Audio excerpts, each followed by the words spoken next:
Good morning, good afternoon, and good evening, wherever you are in time and space. Welcome to Just the Word TV, and thank you for joining our daily morning devotion. This channel is built on one mission to help you hear what God actually said, not tradition and just the word. So, we've been traveling through the book of Proverbs so far, and we are watching Solomon, basically teaching us, his sons and daughters, how to navigate a dangerous world. In previous chapters, Solomon warned his son and daughters about the dangers of immorality and the path of the wicked. But as we turn the page to chapter 6, the subject shifts dramatically. We move from the dangers of the heart to the dangers of the wallet, and specifically the dangers of the mouth. It's easy to believe that the devil is the only source of our problems, or perhaps that bad luck is to blame for our struggles. But Proverbs chapter 6 and the theme of Proverbs chapter 5 as well teaches us a hard and necessary truth. Many of the heaviest chains we wear are the ones we forged ourselves. Solomon opens this chapter by warning us against becoming surety.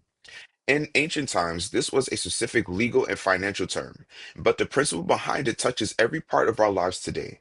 It speaks to boundaries, emotional intelligence, and the wisdom of knowing when to say no. So it's going back to the first chapter, right? Remember in the first chapter of Proverbs, one of the main principles, the very beginning principles was learning how to say no and how to stand in that no. And we see that theme now appearing here in chapter 6, where we are learning how to say no when it comes to engaging in agreements with our mouths, engaging in agreements with our handshakes and things like that. So going back to that ability to say no. So now we see it popping up here and we see why we need it in the first place. So let's unpack it and let's see what Solomon is trying to explain to us and how Solomon explains to us to remain out of these financial agreements, to keep ourselves out of these particular situations where we are agreeing to something. So first we have to talk about the principle of binding your future. In the ancient Near East, just as in our modern banking system, debt was a serious matter. When Solomon warns against being surety, he is talking about guaranteeing someone else's debt. Imagine a friend wants to borrow money, but the lender doesn't trust them to pay it back. The lender says, I won't lend it to him, but I will lend to you because you are responsible. If you agree to stand in the gap, you become the surety. You are pledging your assets, your freedom, and your future to cover the risk taken by someone else. In modern terms, this is co-signing a loan. It is letting someone use your credit card. It is verbally vouching for someone who hasn't proven themselves trustworthy. For example, I had an experience where, thank God, that finance and money is the things that are like my passion. I went with someone one time into a car dealership, not knowing that they were trying to get me to sign with them for a particular car deal. And in my mind, I'm looking at the cars. I'm like, okay, cool. I'm just there for support. I'm not really there to do anything. Um, Indirect talk starts to come. Oh, maybe, talking about they're talking about, my credit score won't be able to get this, that, and the third, and start talking about my credit score. I'm like, you don't understand the type of thoughts that are running in my head when it comes to co-signing. I understand from a very long time ago that you do not, under any circumstances, unless it is your child or it is your spouse, remember your spouse, not your girlfriend, not your plaything, not your friends with benefits, none of that craziness. Your child or your spouse. Those are the only two people, only two types of people that you co-sign on a loan with, especially like a car loan or a mortgage or anything like that. Your children and your spouse. That's it. And even that is taken, even that you do with a little bit of caution. Why? Because sometimes when you co-sign for a loan in that particular sense, and that person, especially if that person's credit is not good, or they've shown you that they're not really, that good with paying things back, you will end up the person who is co-signing, the person who's becoming the surety, you will be the person that will have to that will take up the obligation for that loan, right?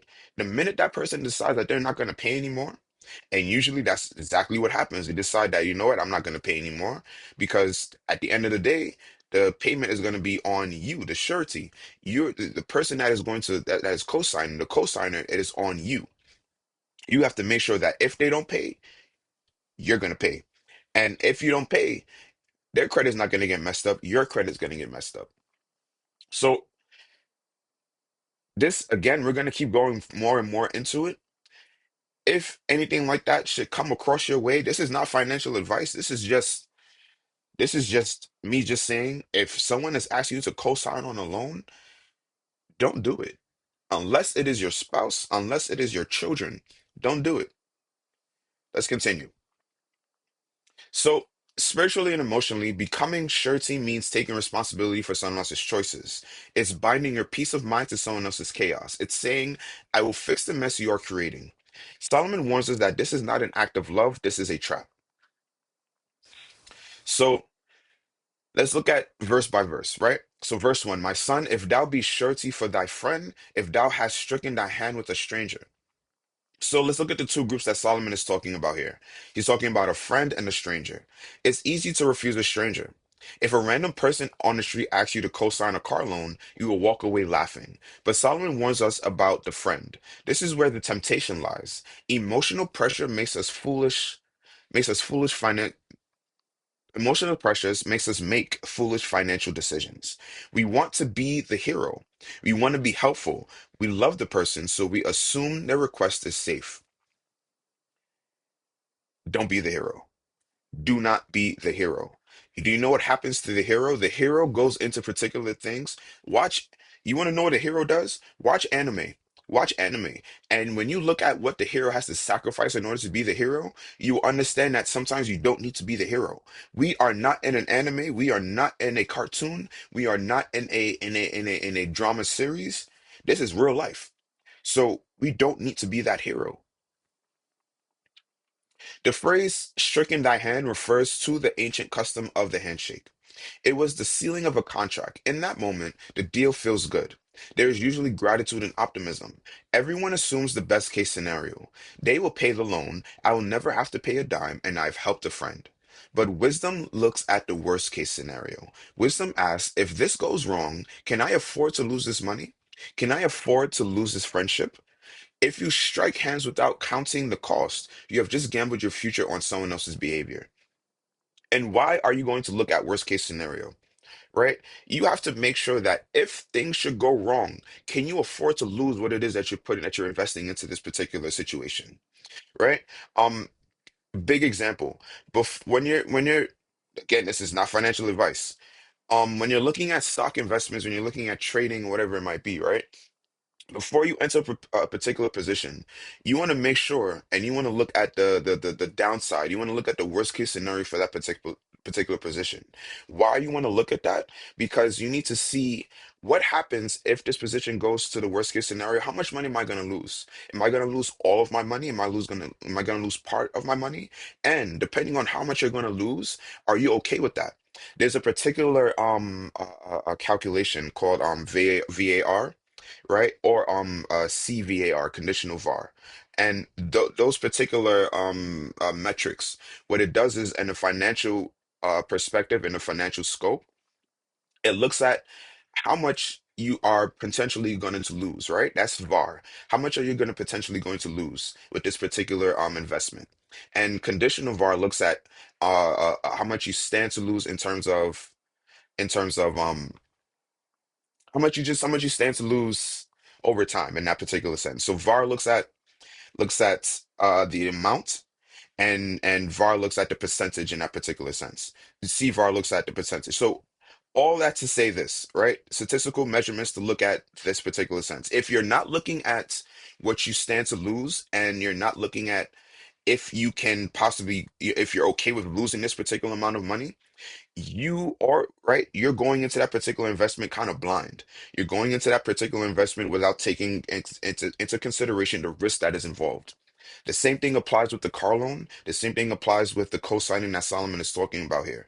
You're going into a particular situation, not understanding if you go into a particular situation, if you shake on something without understanding the worst case scenario, the risk, and not becoming okay with that, because if a possibility it could happen, then you need to make sure you can pull out as soon as possible, or don't even enter into the particular situation in the first place. By the way, VAR and CVAR. If you would like, I can do a completely different video on those two things. Um, because when it comes to risk analysis and just risk in itself, those two measurements and constantly calculating those particular things are super important when it comes to portfolio investing, when it comes to just building on your portfolio, and when it comes to just looking at a particular investment in itself. It can be applied to like real estate investments as well. Let me continue. This is not an investment channel. Let's look at Proverbs verse 2. Proverbs chapter 6, verse 2. Thou art ensnared with the words of thy mouth, thou art taken with the words of thy mouth. So this is some vivid imagery here that we have here. It's some vivid imagery we have. Solomon uses the word snared. Think of a hunter's trap hidden in the leaves. An animal walks along free and happy, and suddenly snap, it is caught. It cannot move. It is at the mercy of the hunter. Solomon tells us that we get snared with the words of our mouth. Notice that the snare didn't come from an enemy attacking you. It didn't come from a demonic oppression. You trapped yourself. How often have we said yes when we should have said no? Yes, I'll cover that shift for you, even though that you're completely exhausted. Yes, I'll sign the lease for you, even though I know you're bad with money. Yes, I'll keep your secret, even though it burdens my conscience. And that last one, yes, I'll keep your secret, even though it burdens my conscience. I no longer do that.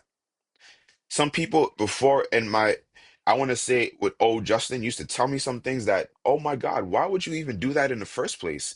And second of all, why do you think that telling me is okay? Are you absolving yourself? Are you trying to relieve your conscience? You think that telling me is going to relieve your conscience?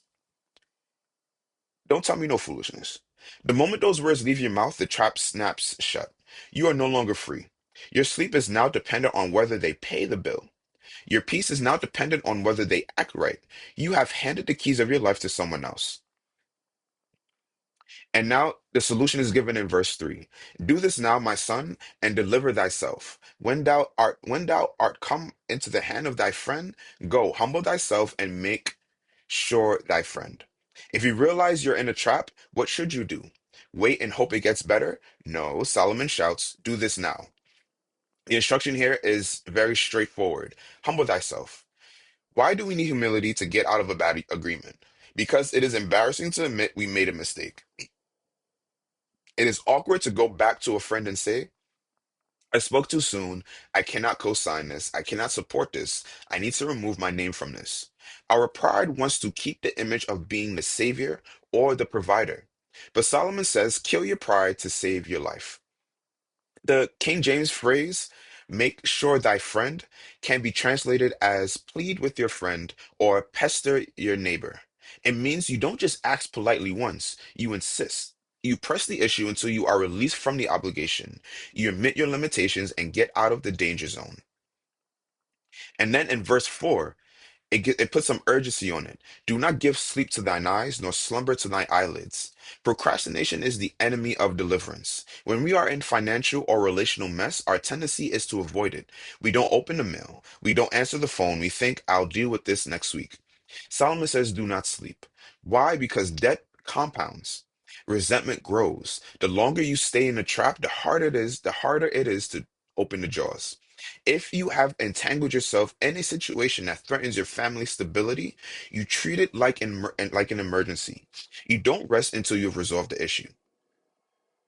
And then in verse 5, and this is where we're going to stop for the study. Deliver thyself as a roe from the hand of the hunter, and as a bird from the hand of the fowler. Here is the final picture that Solomon is describing to us. Imagine a roe, a gazelle or a deer, a fast gazelle or deer. Now imagine that deer has stepped into a hunter's net. Does the deer sit down and analyze the situation? Does the deer negotiate with the hunter? No. The deer thrashes, it kicks, it uses every ounce of energy it possesses to break free and run. It knows that staying means death. Imagine a bird now, caught in a fowler's grip. It flutters wildly to escape. Solomon is telling us to have that same level of panic and intensity regarding unwise commitments. I must get out of this debt. I must get out of this toxic arrangement. I must retrieve my good name. Run towards freedom. Do not walk. Do not linger. Deliver yourself. So, how do we apply this ancient wisdom to our modern lives? This passage is about stewardship and boundaries. First, we have to understand the rule of co signing. The most direct application is financial. The Bible generally discourages co-signing. If you have the money to help a friend and you feel led by God to do so, simply give them the money. Make it a gift. If you give it, you are free. But if you loan it or guarantee it, you are bound. You can't if you cannot afford to lose the money, you cannot afford to sign the paper. And this is not just, and we're going to be talking about for the next one. Basically the next way we can apply this for our lives, making sure that we don't become emotional sureties in people's lives. So we don't have to become the emotional guarantors for others. There are people who constantly create crises in their lives and expect you to bail them out. When you constantly rescue someone from the consequences of their own actions, you are striking hands with their foolishness. You are preventing God from dealing with them. So when you are when you constantly get into the mode of, oh, you know what, I need to just make sure I help them as much as I possibly can. I help them. You have allowed them to become dependent on your help, right? Meaning that you have to constantly rescue. And what happens is when you constantly rescue, you end up putting your hand into the foolishness that they're into, right? You're constantly rescuing them, you're constantly enabling them to continue going forward and it's into that behavior of constantly creating crises and expecting you to bail them out. That's not how it actually, you cannot move like that because what happens is, right? What the main downfall of emotional surety is the time that you have for yourself, it starts to deplete. You no longer have time for yourself. How and you no longer have mental focus because how are you going to have time if you're constantly dropping whatever you have to do to go and help the emotional crisis of another person? How are you ever going to have the time or the ability to do what you need to do or the space to do what you need to do if or the mental clarity, one thing that you need, or the focus, one thing that you need when you're doing a project or you're doing anything in your life, you need to make sure that you can sit there and focus on something mentally for a period of time.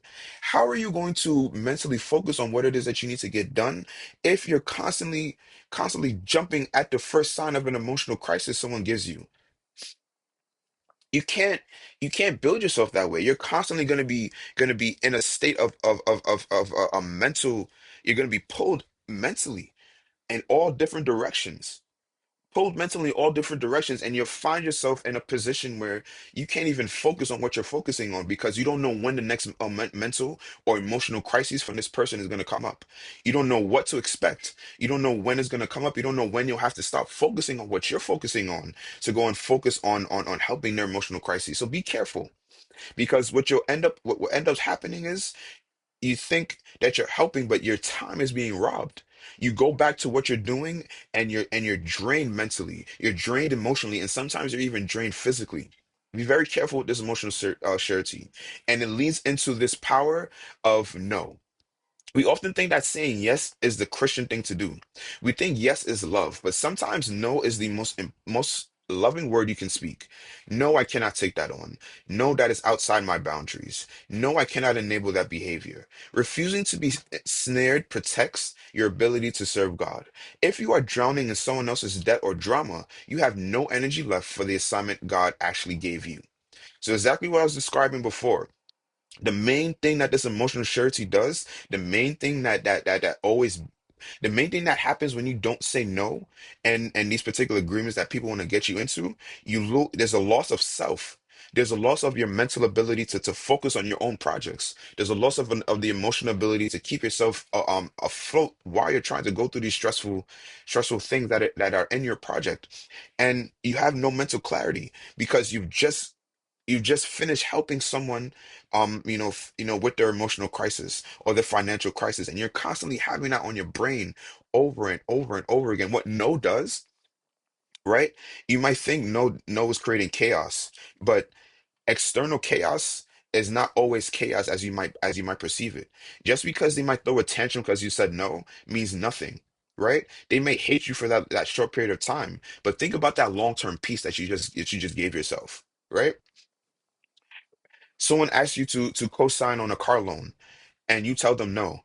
They tell you, "Oh, you're not a good friend. I always knew that you felt this way about me. You were just waiting for an opportunity to show me how you felt, whatever it might is." Okay, no problem. Externally, short term, you might have lost a friend, right? Because, and I'll tell you short term, why I say short term. They understand that they're throwing that tantrum just to make you feel guilty so that you co-sign. So you're gonna lose a friend for a little while, right? But they're always gonna come back because they're gonna try that behavior again. But what ends up happening is you tell them no, but think about the long-term peace you have given yourself. You don't have to think about the fact like, all right, a new month, did so and so get the money prepared to pay their bill? Because if they didn't pay their bill, I need to make sure that I have an extra, fund just in case, or extra just in case they don't pay their bill. I need to make sure I have it ready. That's not the type of thinking that you need to have. And you're not even driving the car. You're not driving the car, but yet still you have to take on that stress of that mental stress, that emotional stress. That makes no sense. So it's okay to say no. Short term, you may lose your friend. Long term, you just gain yourself so much peace. And for those who are already trapped, right?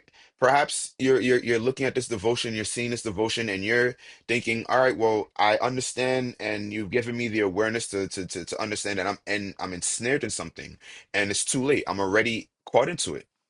The instruction remains. Humble yourself, go to the person, have the hard conversation, restructure the debt, apologize for overpromising, do whatever it takes legally and morally to regain your freedom. So the major theme here is wisdom protects your future. The overarching theme of this passage is wisdom is defensive. We often view wisdom as something we use to get ahead, to make more money, or gain influence. But Solomon teaches the primary job of wisdom is to keep you safe. It is a shield. Foolish agreements destroy stability. They eat away at your inheritance. They ruin Thanksgiving dinners because money has come between friends. Solomon wants you to understand that you are the steward of your life. God has given you a measure of time, energy, and resources. You do not have the right to gamble those resources on a whim or a wave of emotion. Let me repeat that one more time. God has given us so many rights when it comes to our godly character, right? When it comes to us living in the image of God. You do not have the right to gamble those resources on a whim or a wave of emotion. The snare is effective because it is invisible until you are caught. Remember what we were talking about in Proverbs chapter 5, the first half of Proverbs chapter 5 of what the adulterous wisdom looks like, right? It's sweet like honey and it's smooth like oil, right? So it's going to be invisible, right? That handshake feels good in the moment, but the bondage lasts for years. Wisdom sees the trap before the foot lands. So don't I don't want you to get this mixed up. I want you to understand this. God desires that we be generous. We are called to love our neighbors and help the poor, but there's a vast difference between generosity and foolishness. Generosity gives out of what God has provided. Foolishness pledges what we do not have and presumes on the future that belongs only to God. So I challenge you to look at your commitments, right? And as I will too. Are you carrying a load that isn't yours? Have you trapped yourself with the words of your mouth? Are you sleeping peacefully? Or are you tossing and turning over obligations you never should have taken on? If you're free, thank God for his protection and guard your heart and continually guard your heart and guard your signature with all diligence. If you are snared, let this be the wake up call. Humble yourself, take action, deliver yourself like the deer from the hunter. God wants you to be free, free from bad debt, free from toxic entanglements, and free to follow him without the weight of the world dragging you down. So until next time, I ask that you stay grounded, I ask that you stay humbled, and above all else, stay aligned with just the word. Thank you.